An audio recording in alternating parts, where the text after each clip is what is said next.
Good evening, my lovely nurses. I hope you are fine and your family is good. So today our topic is airborne precautions.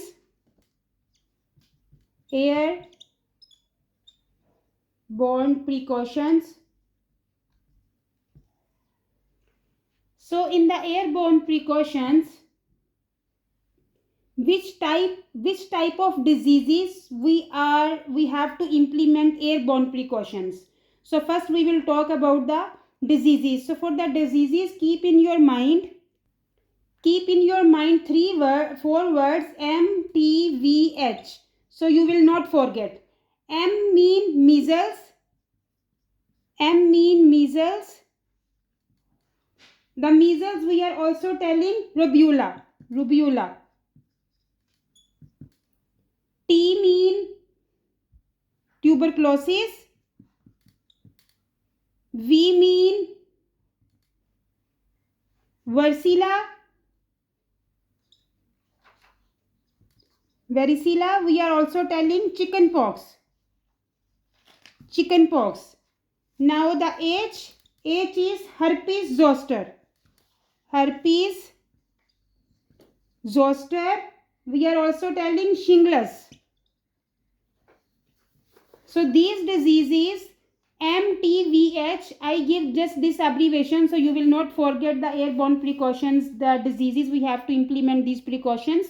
So M mean measles, T mean tuberculosis, V mean varicella chickenpox, H mean herpes zoster. We are also telling shingles.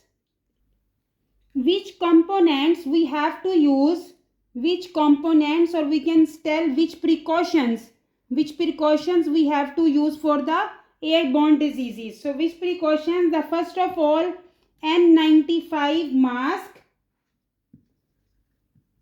or powered air purifying respirator or power purifying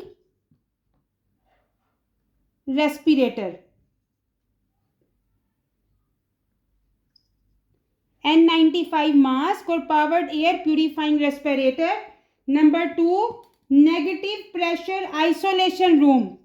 Negative pressure isolation room. High efficiency particulate air filter. High frequency filter. High frequency filter.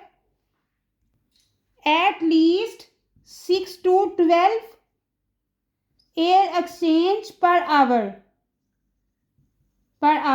High frequency filter, at least 6 to 12 air exchange per hour. If you are contacted with the body fluid,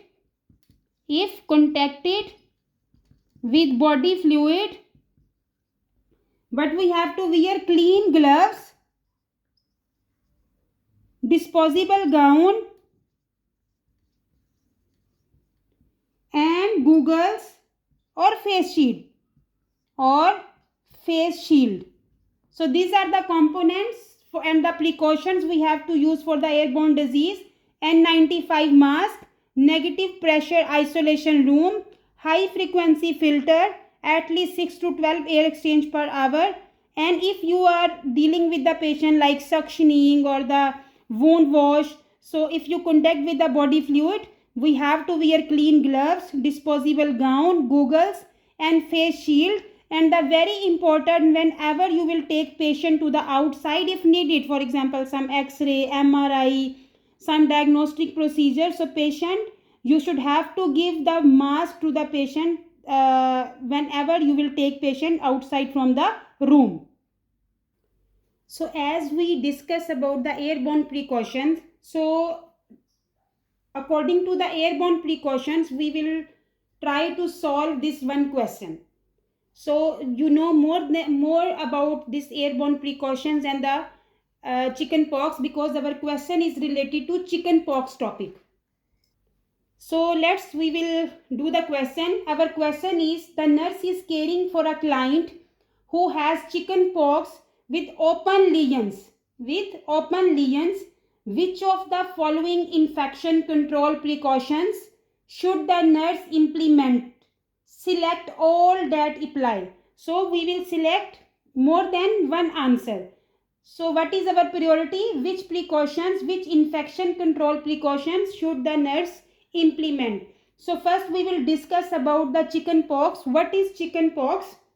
Chicken pox is actually we also telling varicella. The chicken pox also we are telling varicella is highly contagious disease.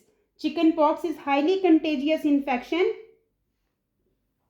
Highly contagious mean is transmitted very rapidly to one person to another person, characterized by a generalized rash of itchy. Patient feel rash and also itchiness. The vesicular lesions. See, the patient has open lesions of chicken pox. So both chicken pox and shingles, the chicken pox and the shingles disease, what's the reason of the chicken pox and the shingles disease? Is the varicella zoster virus. Varicella zoster virus is the cause of the chicken pox and the shingles disease. So which is transmitted through airborne precautions. So which precautions we will use for the patient of chicken pox? Airborne precautions we will use. So we will use the airborne precautions, and this one also spread through the contact with the open vesicles, open lesions. If patient have open lesions, the infection spread more rapidly. So which nursing intervention we have to include? Which nursing intervention the nurse, which precautions she will use? Airborne precautions. So we will check the options and we will select more than one answer. Number 1, place the client in a private room with monitoring negative air pressure. As I told you, for the airborne precautions, we always put patient in a private room with the negative pressure. So this is our correct answer. Number 2, ensure that pregnant staff members are not assigned to care for the client. Why pregnant staff members cannot assign to the rooms? Because the pregnant healthcare providers cannot allow to attend this type of patients, the chicken pox patients, especially with varicella and the torch infection. Torch mean TORCH. Torch mean toxoplasmosis, rubella, cytomegalovirus, herpes simplex virus, because these can cause fetal abnormalities. If patient will attend the chicken pox, especially the open lesion patients and the torch infection patients, what can happen? Fetal abnormalities can happen. That's why ensure that the pregnant staff members are not assigned to care for the client. So this is also our correct option. Put a surgical mask on a client during transport outside of the assigned room. This is also our correct option. As I told you, always put the surgical mask to the patient before transferring from one unit to another. For example, going to the any procedure, MRI, any diagnostic procedure. If needed, then put the patient a surgical mask before transferring to the other units. So this is also our correct option. Wear a protective gown, clean gloves and an N95 mask when caring for the patient. As I told you,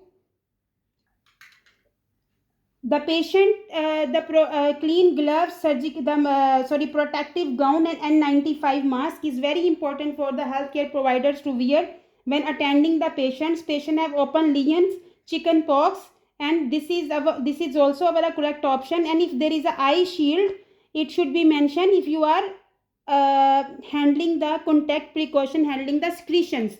So we have to wear also the goggles or eye shield. Number 5, prevent visitors from entering the client's room for 24 hours from the initial appearance of the symptoms.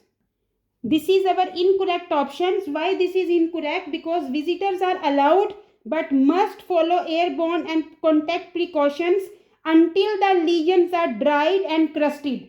Patient have open lesions, so the relatives also have to follow the airborne and contact precautions until the lesions are dried and crusted. Once the lesions are dried and crusted, the client is no longer contagious. So once the lesions will be dry and the crusted, the patient will not be the contagious, and infection control precautions may be discontinued. So this is the patient is with open lesions. That's why we have to follow airborne and infection control precautions. Once the lesion will dry and the crusted, the airborne precautions we can discontinue. I hope you like the lecture. If you like, please share and subscribe my YouTube channel, and don't forget to push the icon bell button so you can receive my coming videos notification. Thank you very much. Take care yourself and your family. Allah Hafiz.